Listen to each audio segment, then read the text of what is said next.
자, 이제 이런 상황에서 이제 이재명 대표의 이른바 이제 방탄 좀 논란인데요. 한번 보시죠. 자, 이제 이런 거죠. 지난해 3월 9일에 대선이 있었고 그때 이재명 대표가 패배했죠. 그리고 3월에 대선이 있었는데 불과 한 석 달 후에 바로 국회의원 선거에 출마를 합니다. 그래서 인천 계양을에서 배지를 달았죠. 예, 이제 현직 국회의원이다 보니까 무슨 일이 있었습니까? 현직 의원은 회기 중에는 체포가 안 됩니다. 그래서 지난달 27일 날 현직 의원이기 때문에 국회 본회의에서 체포동의안이 표결에 붙여졌는데 민주당이 다수 의석이니까 부결이 됐죠. 그래서 구속영장은 자동으로 기각이 됐죠. 그래서 이번에 이거를 검찰이 불가피하게 불구속 기소한 겁니다. 또 한번 보시죠. 오른쪽. 이재명 대표가 국회의원이 된 이후에 또 뭘 했습니까? 6월 1일 날 국회의원 배지를 달았고 한 2달 정도 후에 당대표 이제 또 선거를 치르게 돼요. 그래서 8월 28일 날 대표에 당선이 됐습니다. 근데 민주당 대표 당선되기 이틀 전에 지금 저희가 서두에 쭉 말씀드린 저 당헌 80조 3항을 개정합니다. 손을 댄 거예요. 그리고 나서 저 손을 댄 이후에 당헌 80조 3항의 첫 수혜자는 누구다? 이재명 대표가 된 것이죠. 그러니 국회의원 됐을 때는 저러하고 대표 이후엔 저러하다. 이게 과연 어떠한 것일까라는 여러 가지 정치권의 이제 해석이 나오고 있는 겁니다. 김연아 의원님, 무슨 생각이 드세요? 민주당이 뭘 하고 있나? 국회 열고 지금 오로지 당대표 방탄만 하고 있는 것을 보여주는 단면이라고 저는 보여집니다. 지금 당대표도 지금 재판의 주 1회 출석을 하시는데 앞으로 이게 더 늘어날 거라고 보고 있고요. 월수금 최고위원회 하시는데 거기에 2번 정도 재판 출석하시면 글쎄요, 이 최고위원회 자체도 참석을 하실 수 있을까? 저는 뭐 법정에서 줌으로 최고위원회를 하실지는 모르겠는데 예. 이게 정상적인 업무가 될까 이런 생각이 들고요. 두 번째는 지금 당대표뿐만이 아니라 기동민 의원이라든가 이수진 의원, 당내 안에서도 여러 가지 불미스러운 일로 기소 예정이거나 기소된 의원들이 있습니다. 근데 여기에 이재명 당대표의 방탄에 이들이 드디어 이제 숟가락을 얹어서 같이 정치 탄압으로 올라타고 있습니다.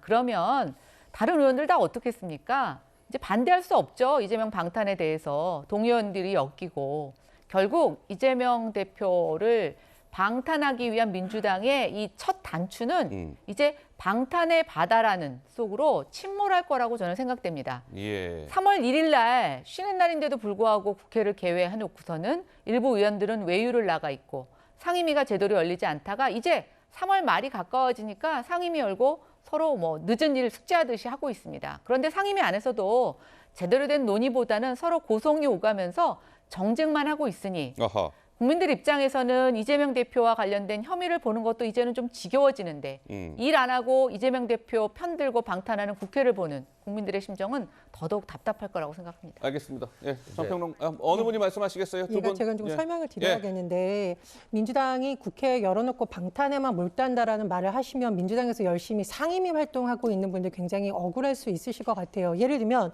국회 교육이 최근에 엄청나게 MZ세대를 비롯한 많은 사람들의 분노를 일으켰던 정순신 그 아들의 학교 폭력과 관련한 문제에 청문회 하기로 의결했습니다. 이 문제 정말 국민들이 분노하는 문제 아닙니까? 두 번째, 환노위. 지금 노동 문제로 시끌시끌하거든요. 환노위에서 이런 문제 짚고 있고요. 또 여러 가지 논란이 됐던 법에 대해서 환노위 간사 김영진 의원입니다. 여러 가지 계속 일을 하고 있습니다. 그리고 보건복지위. 최근에 윤석열 정부에서 검찰공이라는 논란이 더 확대된 곳 경제계입니다. 국민연금 지금 마이너스 수익률 났다고 난리인데 그 전문위원으로 검찰 출신이 영입이 되면서 또 시끄러웠거든요. 이 부분 보건복지위 간사인 의원들이 나서서 기자회견하고 지금 그 부분 지켜보고 문제제기하고 있습니다. 예. 사실은 민생과 관련해서 야당으로서 해야 될 역할을 하고 있는 의원들은 이재명 대표의 수사 정국과 무관하게 일을 하고 있기 때문에 전체를 너무 그렇게 말씀하시는 것도 좀 문제가 있다. 저는 이런 생각이 듭니다.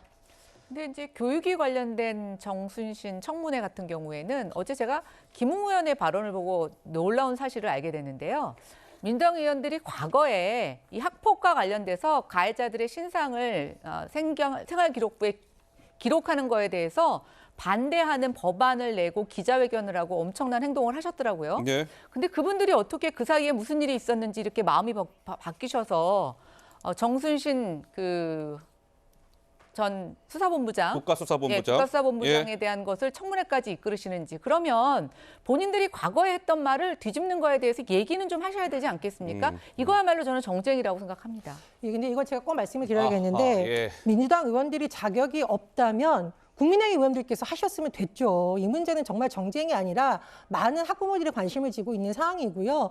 이재호 상임고문께서도 말씀하셨어요. 이번 사건은 정말 제대로 봐야 된다는 취지를 했기 때문에 김현 의원님 말씀대로 민주당에 이런 문제가 있다면 저는 국민의힘 의원들이 오히려 이런 문제에 더 적극적으로 했으면 어떨까 또 이런 말씀을 드리고 싶습니다. 예. 자, 여기까지 하실까요? 네. 오케이. 예, 여기까지 하시고요. 자, 지금 이 당원 80조 사망의 이 논란과 관련해서 국민의힘에서는 이러한 또 비판의 목소리가 나왔습니다. 한번 들어보시죠. 더불어민주당이 더불어 망할 당이 된 거죠. 뭐. 이재명과 더불어 망할 땅 하겠다고 지금 결정을 한 것이고 이제 문재인의 개혁 정신도 짓밟는구나. 대한민국 정당 민주주의는 또다시 이재명 방탄 앞에 무너졌습니다. 속전속결로 당원 제80조 제3항을 적용해 이재명 대표에 대한 방탄막을 정비했습니다. 당무위 당직 정지 예외 적용이라는 웃지 못할 희극의 첫 수혜자도 이재명 대표 본인이 됐습니다. 민주당에서 이제 당원 80조 적용에 예외로 적용했다. 정치 탄압이다라고 인정했다는 보도가 있는데요. 3심에서 확정이 돼도 그럴 거예요. 김경수도 뭐라 그랬습니까? 확정됐는데도 뭐 진실은 법정 밖에 있다 그러고 끝까지 자신은 뭐 정치보복의 희생자다 이렇게 주장을 했거든요.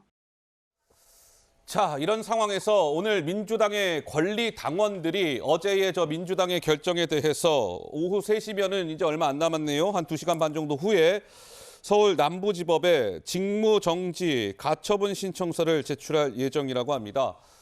그러니까 이재명 대표의 저 당원 80조 3항을 적용시켜서 대표직을 계속 유지하게끔 하는 것은 안 됩니다. 저러한 결정을 저렇게 못하도록 해주십시오라고 법원에 오늘 가처분 신청서를 오후 3시에 민주당의 권리당원 한 300여 명이 아마 제출을 한다고 하니까요. 이제 법원의 또 판단을 받아봐야 되는 상황도 맞이하게 됐습니다.